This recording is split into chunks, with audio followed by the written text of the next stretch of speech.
Hey everybody, welcome back. So I've talked about this before. Most people do a net worth statement annually. I'm kind of strange. I do it monthly, and I'll talk about it why as I do this. Every single month, I'm going to be updating my net worth statement with you. I'll be sharing my screen. I'm going to show you all of my assets, my liabilities, as well as my credit card points. So I also believe in tracking credit card points and making sure that I take advantage of all the benefits. So again, I've been doing this for multiple years. It's been a game changer. I highly recommend you track your net worth every month, and I'll talk about why instead of just annually. So let's get to it. Life is overwhelming, but it doesn't have to be. I spent years building simple systems to make my life easier around productivity, health, finance, career, you name it. I'm Zach, a product manager, entrepreneur, and someone that obsesses over optimizing life with systems. People tell you to work harder, but you don't need to work harder. You need to work smarter. Let's simplify your life one system at a time. All right, so you're looking at my screen here. So this is my net worth statement in Excel. So all I got to do is put in another date for this month. I'm recording at 5/2, but I put 5/1 there. I pulled all of these numbers previously, so you don't have to just like have me staring at my phone, like looking at things. All of these, you just log in. What is the number today? And that is your number, right? So I logged into my checking account. I have 685.26. That's with Chase. Capital is something I use to save money. Basically, you can set rules and automated withdrawals. So you can save for certain goals, whether it's pay off debt or buy a couch, and it kind of takes it automatically and it progresses you towards those goals. So it's really beneficial. So I have a shared one with my fiance, soon-to-be wife. But for this, because it's my net worth statement, I just do it my own. So this went down a lot because I bought my fiance a stylist, which was very expensive, but I saved up for it. So that went down $1,500. So that may reflect in my net worth. Robinhood went up a tiny bit. You'll notice that I will never talk about investing in individual stocks for two reasons. One, I like to diversify all of my stocks, but at the same time, I'll also say that I suck at picking stocks. I'm terrible at individual stocks. Everything I invest in are safe ETFs. 8 to 10% is where I want to be, right? Golden, very safe. I'm going up over time. But Robinhood, I put money in a long time ago. I wanted to play around and I still have money in it, but it's basically all the stocks, a bunch of crap. Sports betting. So I haven't talked about this yet on my channel. Very big into sports betting if you do it right. Expected value betting is huge. So that's basically utilizing math to pick valuable bets. That's the only way to win. Otherwise, you will lose. Only 2% of sports bettors win money. I consider myself part of the 2%. I know what you're thinking, like, sure you do because you won. Over time, you won't. But if you practice safe betting, in general, you will go up because you're finding value. I'll talk about that in some other videos. Car stays the same. Value of a car typically doesn't change month to month. See, it went down 200 from here to here, but I check that occasionally. I typically just keep it the same. Vanguard, that's where I have all of my retirement, traditional IRA, Roth IRA, and my Roth 401k. So this went up since last time. This was a weird month because of, it was up and then we had tariffs down and then it went back up. So we have, this is what it's at right there. So that's great. That went up almost $5,000. And I still owe my dad $4,250. I still haven't paid him back.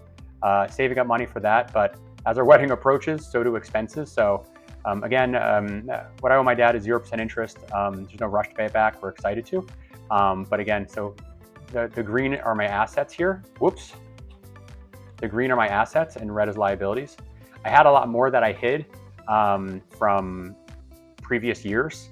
Whenever something's zeroed out, I don't need it anymore. I don't need to see it.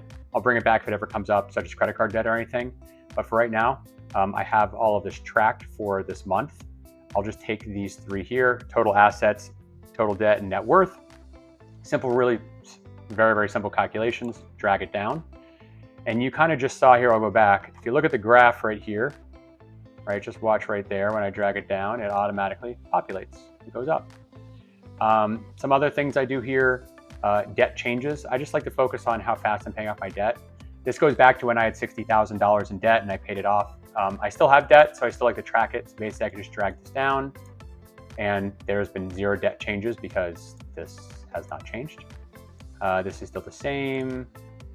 let me drag this down. This is basically taking just the average of a certain amount of time for how much I'm paying off in debt.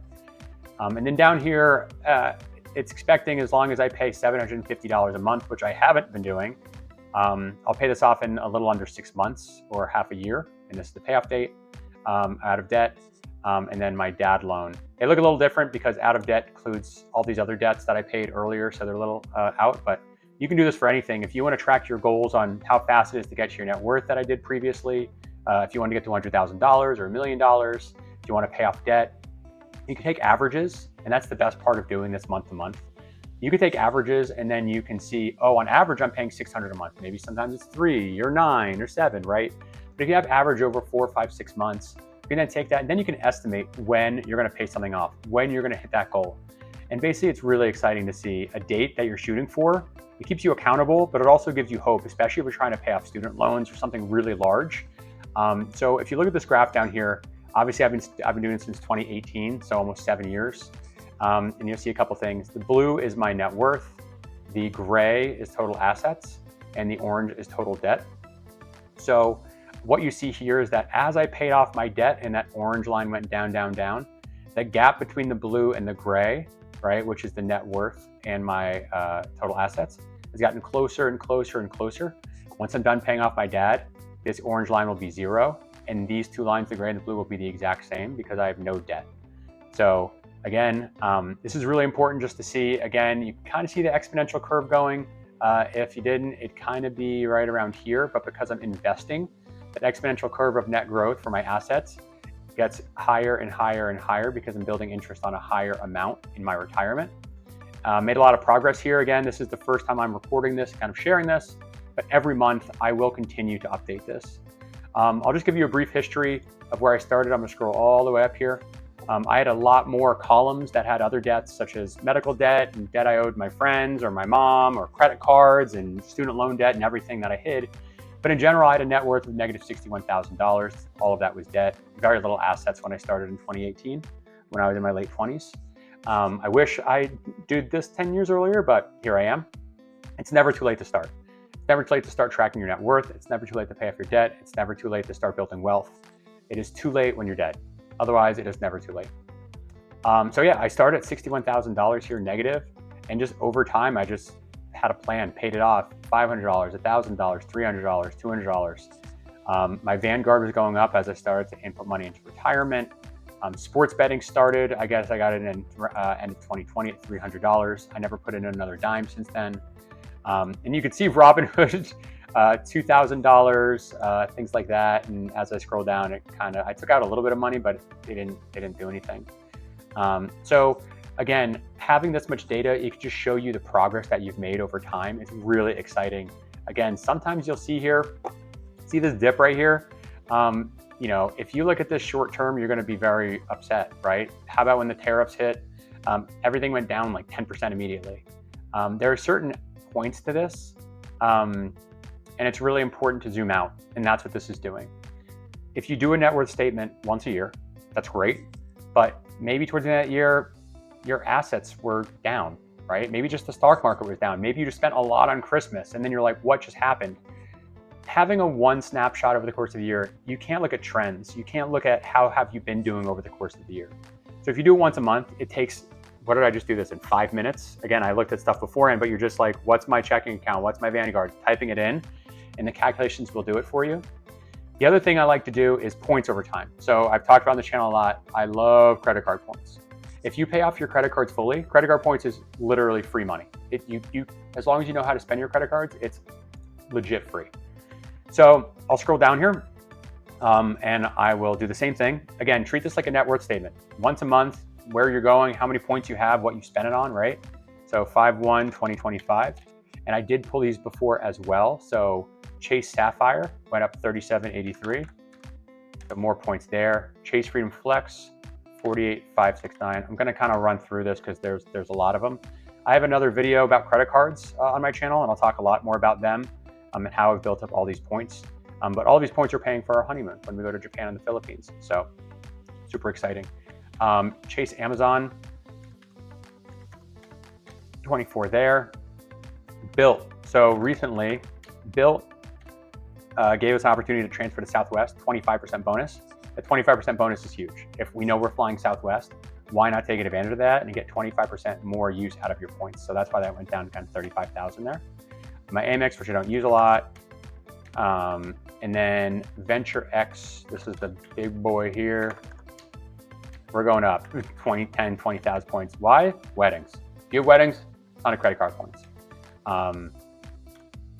73,528. American Airlines is the same. We're just gonna scroll over here.